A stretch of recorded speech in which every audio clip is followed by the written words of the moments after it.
Hello friends, here Kanika. I welcome you all to my YouTube channel Dream Physics.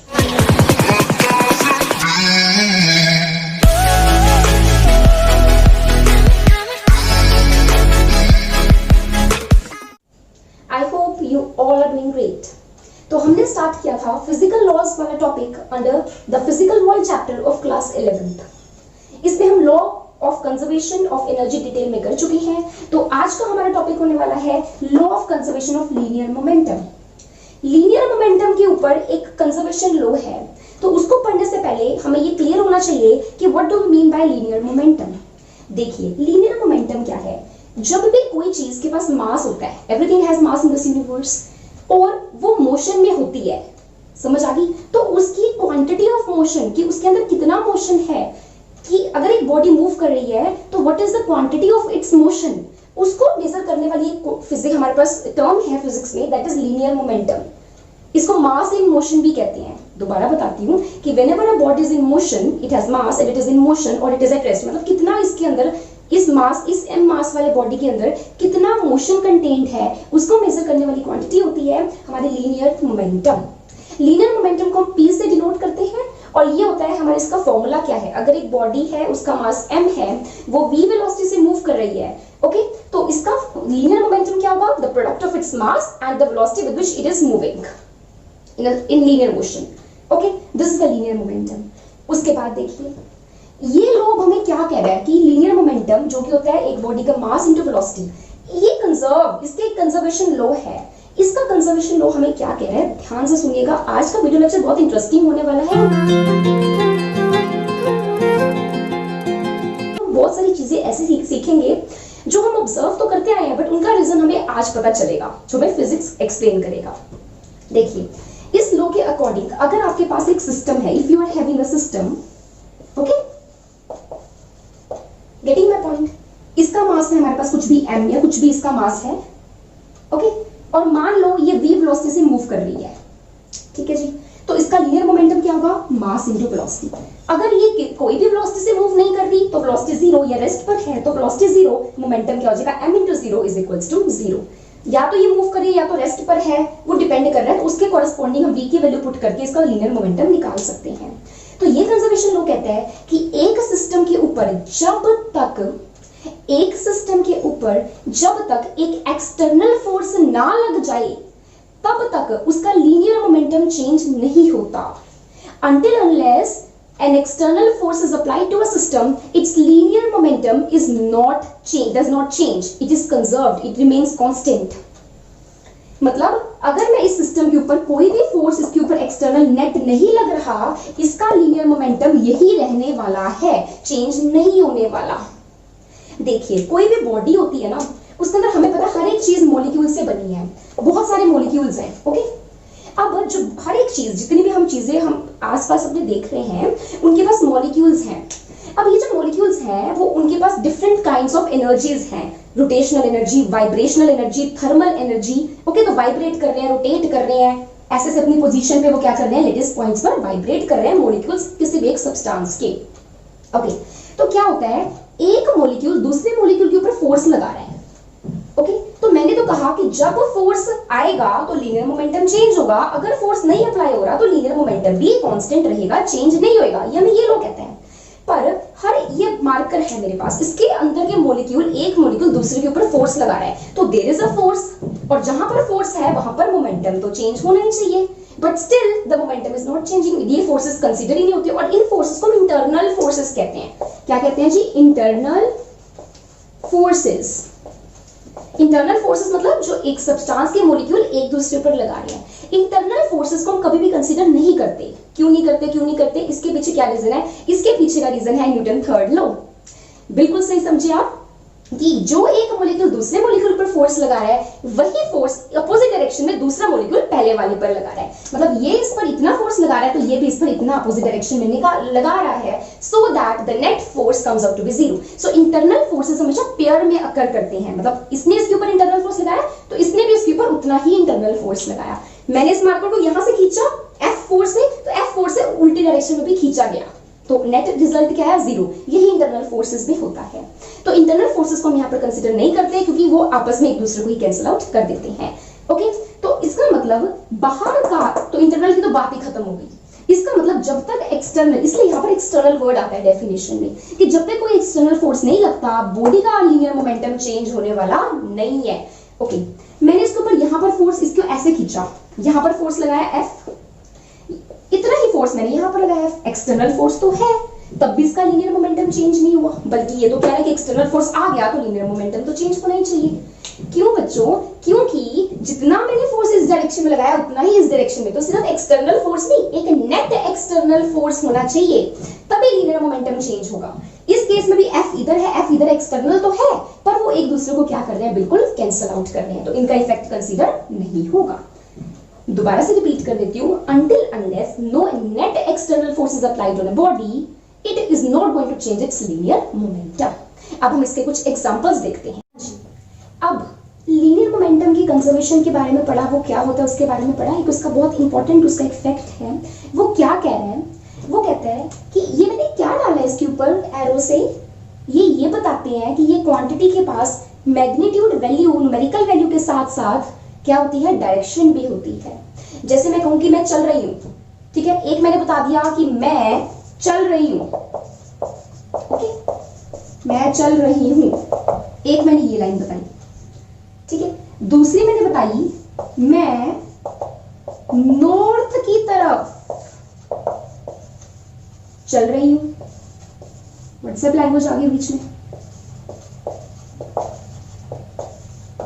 हम तो perfect है WhatsApp language में। Okay, तो मैं नॉर्थ की तरफ चल रही हूं, दो लाइनों में क्या डिफरेंस है, मैं चल रही हूं, मैं नॉर्थ की तरफ चल रही हूं, यहां मैंने बताया कि मैं चल रही हूं, तो मैंने यहाँ पे डायरेक्शन, अपनी दिशा, अपनी डायरेक्शन के बारे में नहीं बताया। यहाँ पे मैंने बताया कि मैं इस डायरेक्शन में चल रही हूं, तो इसमें डायरेक्शन नहीं बताया, इसमें डायरेक्शन बताया। ओके, तो इसी तरह से वेलोसिटी, वेलोसिटी क्या होती है कि मैं इस स्पीड से इस तरफ चल रही हूं, मतलब इसके पास क्या है, न्यूमेरिकल वैल्यू के साथ साथ डायरेक्शन भी है। ओके, एंड न्यूमेरिकल वैल्यू के साथ साथ डायरेक्शन भी है। एंड इसी तरह से हमारा जो लीनियर मोमेंटम है जी, ओके, हमारा जो लीनियर मोमेंटम है वो भी क्या है, उसकी भी अपनी एक डायरेक्शन होती है कि इस बॉडी का ये लीनियर मोमेंटम है तो उसकी डायरेक्शन बताओ। अब हमें पता है linear momentum is mass into velocity, तो जो वेलोसिटी की डायरेक्शन, जिस दिशा में पार्टिकल चल रहा है, ओके, जो उसकी वेलोसिटी की डायरेक्शन है वही लीनियर मोमेंटम की डायरेक्शन होती है। चलो जी, अब क्योंकि इसके पास, और ऐसे क्वांटिटीज जिनके पास डायरेक्शन होती है उनको वेक्टर क्वांटिटी कहते हैं, हम इसको डिटेल में आने वाले लेक्चर्स में जरूर पढ़ेंगे। तो अब ये जो लीनियर मोमेंटम है हमारा, ये मैंने क्या बता दिया, इसके पास अपनी डायरेक्शन है, ओके, और वो डायरेक्शन क्या होती है, वेलोसिटी वाली डायरेक्शन। इसका मतलब ये वेक्टर क्वांटिटी हो गया। वेक्टर क्वांटिटी इस तरह का नेचर करती है कि अगर एक वेक्टर क्वांटिटी इस तरफ लग रही है, उतनी ही वेक्टर क्वांटिटी इस तरफ लग रही है, तो नेट रिजल्ट हमारा 0 आ जाता है। अब क्योंकि एक वेक्टर क्वांटिटी है, बिकॉज इट हैज डायरेक्शन, तो जितना मोमेंटम उस तरफ, अगर उतना मोमेंटम उसके अपोजिट तरफ, तो नेट मोमेंटम क्या होगा, 0। ये बात याद रखना, आगे वाले एग्जांपल में यूज होगी। देखिए, अब law of conservation of linear momentum का एक बड़ा ही इंपॉर्टेंट, जो हमसे पूछ लिया जाता है एग्जाम में, एक बहुत ही अच्छा एग्जांपल है, बहुत इंटरेस्टिंग। वो क्या कह रहे हैं, recoiling of gun. Recoiling of gun का मतलब क्या होता है, देखिए, अगर मुझे आपके ऊपर ज्यादा गुस्सा आया और आप लोग नहीं पढ़े, तो मैंने उठा ली अपनी गन, जब मैं आपको शूट करूंगी, बुलेट, जब बुलेट बाहर निकलती है तो ना गन जो है वो थोड़ी सी पीछे की तरफ होती है, इसको कहते हैं रिकॉइल होना।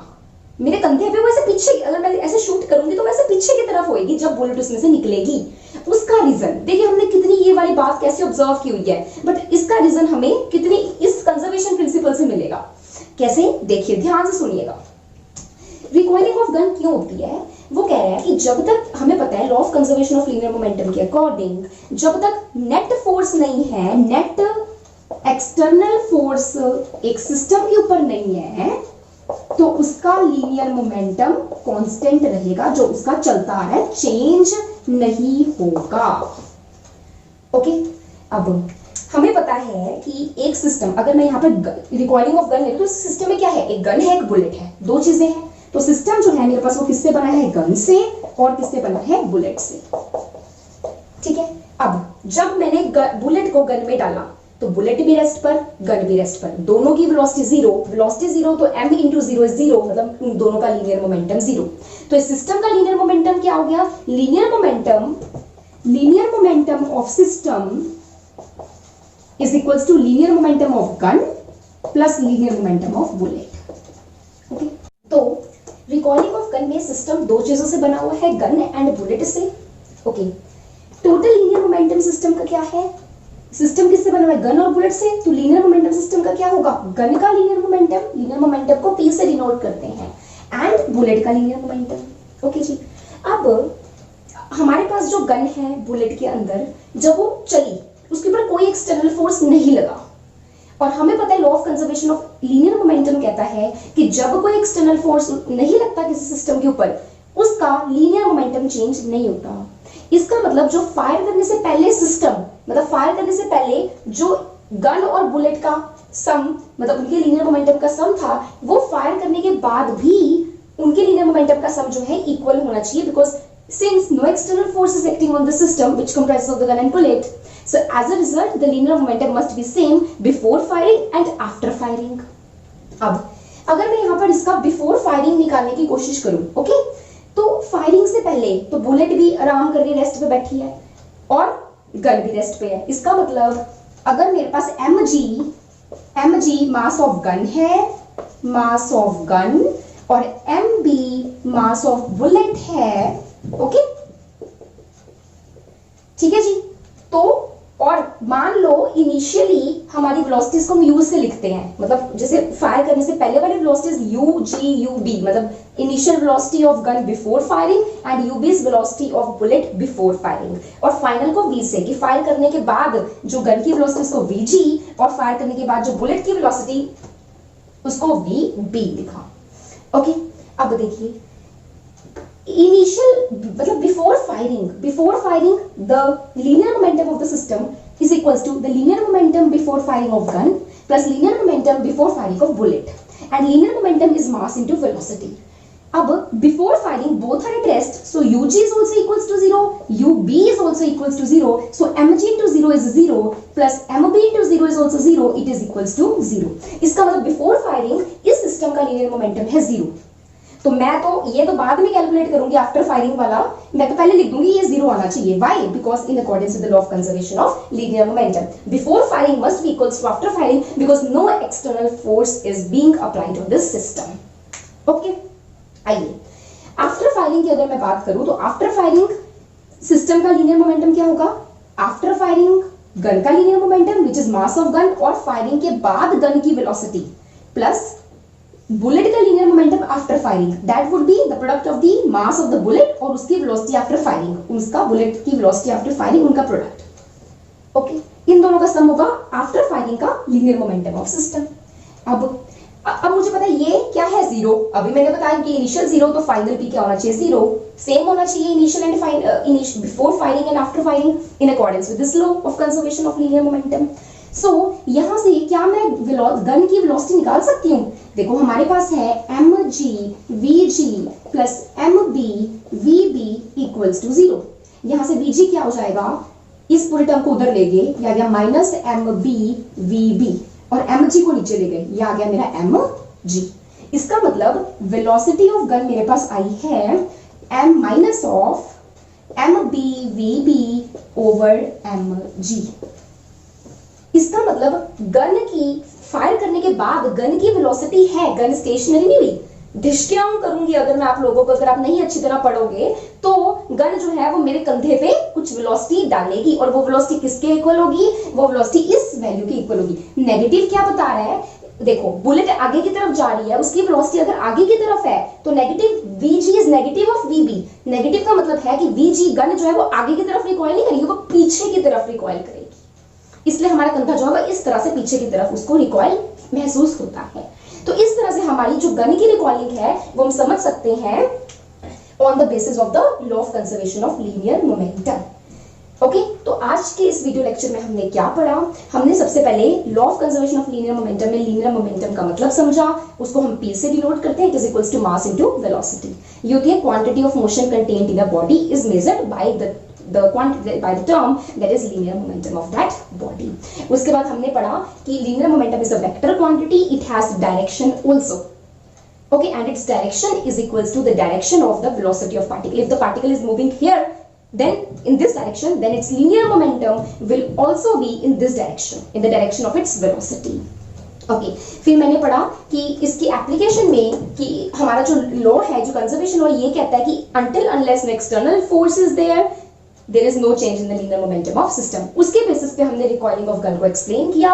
हमारे पास आया कि फायर करने के बाद गन रिकॉइल करेगी, उसकी वेलोसिटी होगी वो ये होगी. नेगेटिव का मतलब है कि बुलेट अगर आगे की तरफ जा रही है तो गन पीछे, उसकी वेलोसिटी पीछे की तरफ होगी, इसलिए हमारे पीछे की तरफ रिकॉइलिंग हम एक्सपीरियंस करते हैं. तो ये था आज की कहानी law of conservation of linear momentum की.